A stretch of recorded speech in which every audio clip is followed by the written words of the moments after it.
আজকে রেডি করে নিয়েছি আমি লাল আলুর পিঠে। খেতে কিন্তু এগুলো অসাধারণ লাগে। বাড়িতে এইভাবে একবার ট্রাই করবেন, আশা করি আপনাদের খুবই ভালো লাগবে।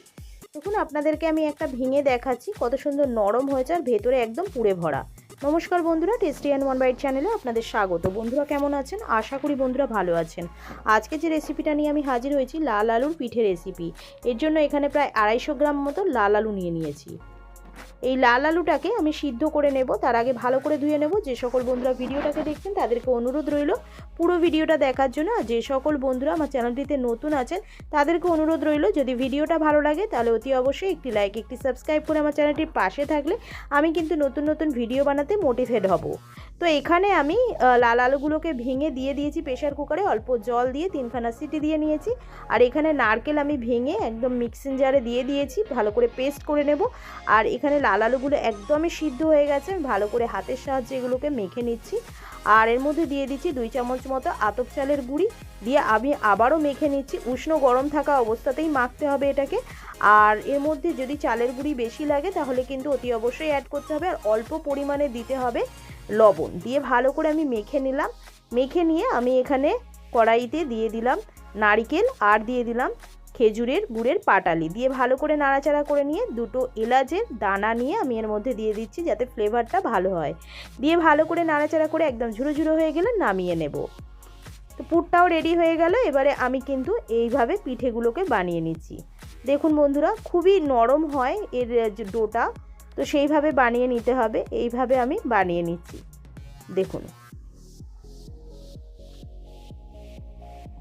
সবগুলোকেই একইভাবে বানিয়ে নেব। দেখুন বন্ধুরা, এবারে আমি দিয়ে দিচ্ছি একটা বোলের মধ্যে চিনি। চিনিটা আপনারা আপনাদের পরিমাণ মতো দেবেন। আমি প্রায় 1 কাপ মতো চিনি দিয়েছি। আর দিয়ে দিলাম 1 কাপ মতো জল, দিয়ে ভালো করে শিরাটাকে আমি ফুটিয়ে নিয়ে রেডি করে নিলাম। কড়াইতে দিয়ে দিচ্ছি আমি রিফাইন অয়েল, দিয়ে আমি এর মধ্যে ভালো করে তেলটা গরম হলে একদম লো ফ্লেমে রেখে আমি এক এক করে পিঠাগুলোকে এর মধ্যে দিয়ে দিলাম। দিয়ে এবারে লালচে লালচে করে কিন্তু ভেজে নিতে হবে। ফ্লেমটা বাড়ালে কিন্তু চলবে না, একদমই লো ফ্লেমে রেখে এইভাবে লালচে লালচে করে ভেজে নিতে হবে। সবগুলো এইভাবেই আমি ভেজে নিয়েছি। দেখুন সবগুলো ভাজা হয়ে গেছে। এবারে আমি এগুলোকে চিনির শিরার মধ্যে দিয়ে দেব। হালকা উষ্ণ গরম থাকতে আমি চিনির শিরার মধ্যে দিয়ে প্রায় 15 মিনিট মতো নাড়াচাড়া করে নিয়ে এর মধ্যে খানিকক্ষণ ঢাকা দিয়ে রেখে আমি তুলে নেব। সবগুলোকে একই পদ্ধতিতে আমি এইভাবে ডুবিয়ে নিয়ে তুলে নিলাম। বাড়িতে এইভাবে একবার ট্রাই করে দেখবেন, খেতে কিন্তু অসাধারণ লাগে। আর ভিডিওটা ভালো লাগলে লাইক সাবস্ক্রাইব করতে কিন্তু ভুলবেন না। কমেন্ট করে জানাবেন রেসিপিটা কেমন লাগলো। ভিডিওটাকে বেশি বেশি করে শেয়ার করে দেবেন, বেল আইকনটা তার সঙ্গে প্রেস করে দেবেন, যাতে করে আপনাদের কাছে ভিডিও যে আমি ছেড়ে থাকি তার নোটিফিকেশনগুলো সবার আগে পৌঁছে যায়।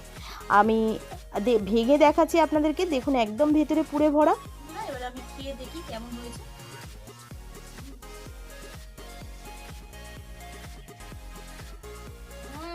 Very tasty. বাড়িতে একবার ট্রাই করবেন, ট্রাই না করলে বুঝতে পারবেন না খেতে কত সুন্দর হয়েছে। আজকের মতো এইটুখানি। আমি আবারও একটা নতুন রেসিপি নিয়ে হাজির হব। ততক্ষণ আপনারা সুস্থ থাকবেন, ভালো থাকবেন। ধন্যবাদ বন্ধুরা।